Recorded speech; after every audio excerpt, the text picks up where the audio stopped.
gikan sa basahon ni Propeta Sophonius.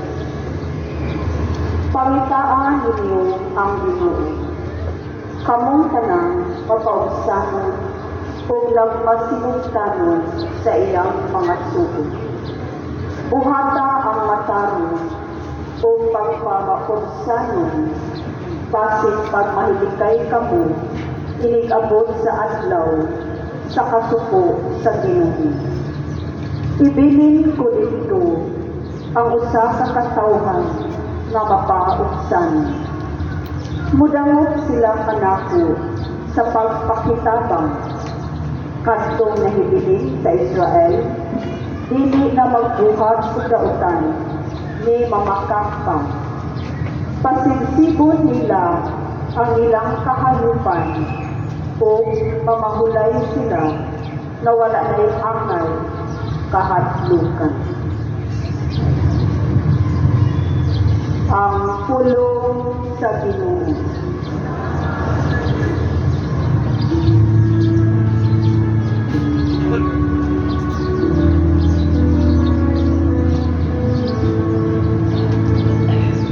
Bulahan ang kabut diha sa Espiritu, kailang hingharian sa langit. Bulahan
ito talaga ko ito. Mga ito, muna-muna ang pag-isa ng pag-aso sa pagtawag sa Diyos sa iyo. Pipilala sa ninyo ang maalamon o gamhanan at o ilanggot sa katitiban, sumala sa tamhanong pag-isip. Ito yung pagpili sa Diyos ang iisip sa mga tao na walay sa puslalan, aron pagpakaulaw sa mga maalamon. O ipili niya katong iisip na mulyang aron pagpakaulaw sa mga taong gamhanan. Ipili niya ang mga sinalikuan o gitamay o ipakawalay nili sa mga tao aron pagpaila na walay nili ang iisip ngayon ganon sa mga tao aron wala kayo'y makapagamon sa tubangan sa Diyos. Apan sa mo iusa sa Diyos sa Kristo Jesus o gihimo niya si Kristo nga atong kaalam. Sinaagi sa niya na himo kitang matagong at tubangan sa Diyos o kita na himong balaang katanguhan niya o gihatagan kita sa kawasan. Busa, tumala sa inyo sa kasulatan. Ang buod ng pag-arbo, kinahanglang magpag-arbo sa kabutang na nandinig sa Ginoo. Ang pulong sa Ginoo. Salamat sa Diyos.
Ituman siya sa bundol o pinigod dito.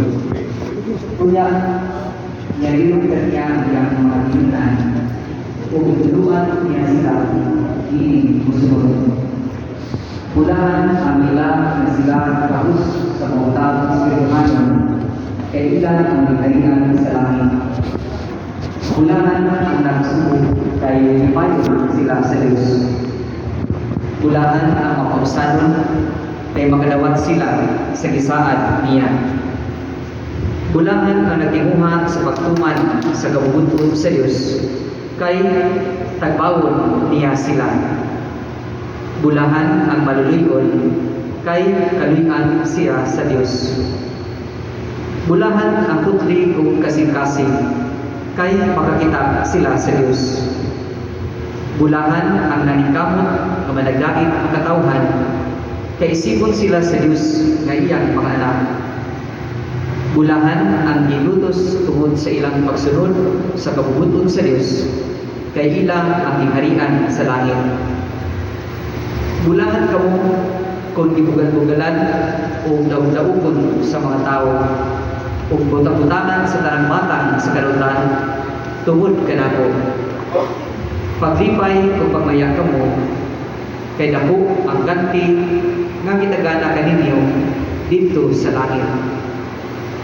Gigon sa nila niini pagpasipalang ang mga propeta nga nahiguna kaninyo. Ang Ebanghelyo sa Ginoo.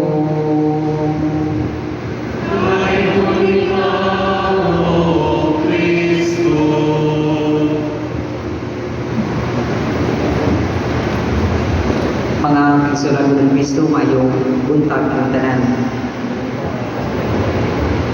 Diyan na kita karon sa ikaupat na Domingo sa ordinaryo nga panahon diha sa tuang kalendaryo sa simbahan. Unya sa Ebanghelyo karon atong nadungog nga ang Ginoo nagtudlo sa matinun-an yadtong mga kabulahanan sa Ingles pa mga beatitudes.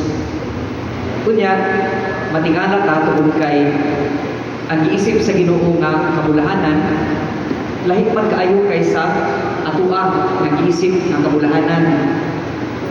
Kung kita'y pasultihon, bulahan itong mga tao na dato, katong mga tao nga nagkatawa o nagudyaka, katong mga tao nga kamanan. Pero sa Ebanghelyo karon, ang Ginoo nag-ingon, bulahan sila nga kabus sa Espiritu. Bulahan sila na nagsubo. Bulahan sila nga gidaog-daog o gibugal-bugalan. Kini kong pulong nga bulahan nga gamit sa Ebanghelyo nga igsuon kung ato na i-translate sa English kay happy or blessed. Sa Griego, gi-translate ni siya o Makarios. Kining Makarios, nagpasabot ni siya o God-like joy. Diyos nun nga kalipay. Sa mga nato ni pag-describe dito kuno sa Greece, dunay lugar dito nga gingalan o Cyprus. Kunya ilang i-describe ang maong lugar nga King Macaria sa ato pa the Happy Isle, ang isla nga malipayon. Kanong ilamang ginganlan o isla nga malipayon. Tungod kay ang maong isla nindot kaayo, nindot ang klima, daghang mga buwang, mga prutas, mga kahoy. Kunya daghan kayong mga natural resources, daghan kayong mga materialis nga kinahanglan alang sa higpit nga kalipay. Sa tubali ay ang pulong Makarios nag-describe di ay og kalipay nga naa sa sud mismo. Kalipay nga malinawon, kalipay nga kumpleto o higpit, kalipay nga self-sustained, nga kalipay nga ana mismo sa kaugalingon. Sa ato pa, kalipay nga dili magdepende sa mga kahigayunan, nga dili magdepende sa mga kausapan sa kinabuhi. Asa gud ta makita anang matanga sa kalipay sa kalibutan? Tinuod makakita ta og kalipay dinhi sa kalibutan, pero pagka-unfair sa kalibutan, dili man angay ang kalibutan, usahay mawala mo ng ato ang kalipay. Di ba usahay makakwarta ta, malipay ta, pero kung mawala po o mahurot po ng atong kwarta, mag-uulpot ka. Kung himsog ang atong paglawas, malipayon ta. Pero kung masakit po ta, natural, masubok, mag-uulpot ta. Kung bulang pusta sa atong mga plano, malipay ta. Pero kung mapakyas po ta sa atong mga plano, mag-uulpot ta. Niya atong hinuluman na dili baya sa kanunay, gusto na lang higayon, magmanampuson ta. Karon magani, kanang unay uwan, malipay mo kay ang uban ato dito magpahayahay sa gawas. Karon kay nag-uwan, ang uban nag-uol kay kinahanglang ari sila sa sud sa simbahan. Kung doon na tayo mga ambisyon sa kinabuhi, kunya makamot nato atong ambisyon, malipay ta. Pero kung dili gani matuman ang atong mga damgo, ma-disappointed pud ta sa atong pamaigsuon. Ang kalipay na ikahatag sa kalibutan, mag-usap-usap, magdipindi sa mga pakitabo sa atong palibot, sa atong kinabuhi. Pero ang kalipay sa mga magtutuo ni Kristo, kalipay na dili matarong, kalipay nga dili mag-usap-usap. Bisan pa taliwala sa mga talagman o mga pagsulay, mga kasakit o kalisod. Mao ni ang kalipay nga atong maangkon sa atong pagsunod ni Kristo. Kay usa kay gani anak, ang Ginoo niingon, ang kalinaw ibilin ko kaninyo. Ang akong kalinaw ihatag ko kaninyo. Ug mao ni ang kalipay nga dili ikahatag sa kalibutan. Sa magud pananglit yan itong paglinog sa miaging tuig. Dunay mga balay nga nagaguba. Dunay daghan ningon paita kubri pata naguba pa gyud ang atong bay pagkabangis sa kapalaran. Pero dunay uban nga ningon salamat itaw Ginoo, maayo na lang ang balay ra naguba ay importante nga buhi pa ang ako ang pamilya, no? Magubala diya sa kudkod gibaha. Pero abi ninyo yan itong pipila ka Domingo naglabay, nagpista man po sila sa Santo Niño. Dunay kapilya nila nagpista sa Santo Niño. Dunay pamilya na bisan pa sa hitabo nila wala gud sila napunit kung man atong baha, pero pagpista naghikay gihapon sila. Kay ang ina kunong baboy nga giandam para gid atong pistahan nabuhi man. Mutong ina na lang nag-ihaw. Pero abot lang ha, wala baga magmahay itong baboy nga na-survive pa siya sa baha. Kaya iihaw man lang gihapon siya. Pero mato pa sa mong pamilya, ingon sila, pasalamat sa Diyos na luwas sila. No? Maunay, matanga sa kalipay na atong makuha sa atong pagtuo o pagsalig sa Diyos. Kalipay na dili matarong, kalipay na dili mausap, bisan kung sapay atong masinati. Diha ito usa ka mag-uuma, doon ang muto siya kabayo. Niya usa ka adlaw niya na ang iya kabayo nawa. Ang mga silingan niingon kaluoy intawon. Pero ang mag-uuma niingon kinsay nasayon ang Ginoo ra gayon. Kuman sa saksimana, ibalik ikaw ng kabayo, nagdala og laing kabayo, di naluha na. Ang iyang mga silingan ingon pagkabulahan. Ingon ang mag-uuma, kinsay nasayon ang Ginoo ra gayon, no? Karon nagsakay-sakay bitaw na iyang anak sa kabayo, natagak bitaw na-injured. Ang mga silingan na ingon kaluoy intawon. Pero ang mag-uuma na ingon kinsay nasayon ang Ginoo ra gayon. Wala malugay, nagubat bitaw na. Kunya ang tanan lalaki nga nagpanginaron og 18 pataas, kinahanglan man nga mo apil sa militar. Kunya gi-exempted ang iyang anak tungod sa injury. Di ang mga silingan na ingon na po pagkabulahan. Ang mag-uuma na ingon kinsay nasayon ang Ginoo ra gayon. Mga kaigsoon ko ng Kristo, mauna ang matang sa kinaiya nga maghatag og kalipay. Kadtong kalipay nga dili matarong o dili mag-usap-usap, bisan ug sa pay mahitabo, magpabilin ang kalipay.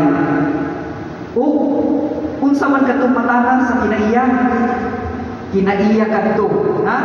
Masaligon kanunay sa Ginoo. Masaligon kanunay sa Ginoo. Sa ato pa maigsuon kung kita puno sa pagsalig sa Ginoo, ang atong kalipay dili mag-usap-usap permanente. Una maigsuon makamputa nga himuon ta kita sa Ginoo nga masaligon ug matuohon kaniya sa tanang higayon bisan unsay mahitabo aron makapahimulos usab kita sa pagkabulahan sa gingharian sa langit. Amen.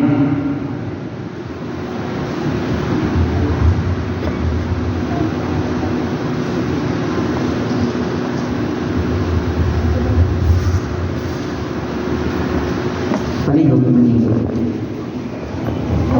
Ako karong ipalayag ang itong pagtuo tanan Nagatuo kami sa usa ka Dios, ang Amahan nga makagagahon sa tanan. Magbubuhang sa langit ug sa ita, sa tanan pang makita o dili makita. Nagatuo kami sa usa ka Ginoo, si Jesucristo ang bugtong anak sa Dios. Diha samahan sa ulang bayay katuigan. Dios gikan sa Dios, kahayag gikan sa kahayag. Matuod nga Dios gikan sa Dios nga matuod. Dianak dili binuhat, usa kinag niya samahan. Pinagi kaniya nagahimo ang tanan. Tungod kanatong mga tao, ug alam sa tong kaluwasan, mikanaog siya gikan sa langit.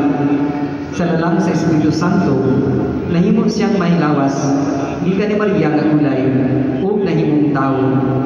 Tungod kanato gilansang siya sa krus, sa sugo ni Poncio Pilato. Naganto siya, namatay o gilubong. Sa katulong adlaw namanhaw siya, pagmatuman ang kasulatan. Isaka siya sa langit, kung nagalingkod sa tuo samahan. Bumalik siya na may mayakon, at pagkukum sa mabuhi o sa maminatay. Kung ang iyang ikarian, walay katapusan. Nagatuo kami sa Espiritu Santo, ang Ginoo, kung maghahatag sa kinabuhi. Nagagikan siya sa amahan o sa anak. Lungan sa amahan o sa anak, isimba siya o inimaya, kung isulti pinaagi sa mga propeta. Nagatuo kami sa usa santos, katoliko, kapostoliko nga simbahan. Nagailang kami sa usa ka bunyag, alang sa kapasayuan sa mga sala. Nagapagod kami sa pagkabanhaw sa paminatay, sa kinabuhi sa maabot nga kalibutan. Amen. Ang Ginoo sa kanunay nagmatuto sa atong pagtuo ug nagbayaw kanila nga gintamay. Sa tumang pagsalig sa gugma sa Dios, mambuon kita budamok ngadto sa samahan diha sa pag-ingon. Ginoo, pamatia ang among pag-ampo. Ginoo, pamatia ang among pag-ampo. Nga ang simbahan, ang katawhan sa Dios, mamahimong buhing ilhanan sa kaluoy sa Dios, nga anda mo tabang sa mga sinalikway sa katilingban. Mag-ampo kita sa Ginoo. Ginoo, pamatia ang among pag-ampo. Nga ang mga pangulo sa kalibutan ug sila nga naa sa pangkamhanan, ang tanang politiko gutomon ug uhawon alang sa unsay mataro. Mag-ampo kita sa Ginoo. Ginoo, pamatia ang among pag-ampo. Nga ang mga walay trabaho sa madaling panahon makakita og igong katrabahoan sa ilang nga ingon mo tubag ang ilang mga paminahanglan. Mag-ampo kita sa Ginoo. Ginoo, pamatia ang among pag-ampo. Nga ang mga masakiton ug nag-antos bisan sa unsay malatian malikon pinaagi sa makaalim nga kaluoy sa Dios. Mag-ampo kita sa Ginoo. Ginoo, pamatia ang among pag-ampo. Nga himuon ta isipon matagos ug mapuslanon alang kanamo ngang halangdon Teofilo kamomo mabayaw na ngadto sa altar sa mga santos. Mag-ampo kita sa Ginoo. Ginoo, pamatia ang among pag-ampo. Nga makadawat na uganti sa kinabuhing dayon ang tanan nga nangamatay. Mag-ampo kita sa Ginoo. Ginoo, pamatia ang among pag-ampo. Diyos among amahan, gipadala nimo ang imong anak dinhi sa among kaliwala nga gipakatawo sa bulahang Birhen Maria. Matinud-anon ta kami montubag sa imong pulong, sa ingon amo siyang mapailang o masangyaw ngadto sa kalibutan, kay siya Ginoo hangtod sa kahanturan. Amen.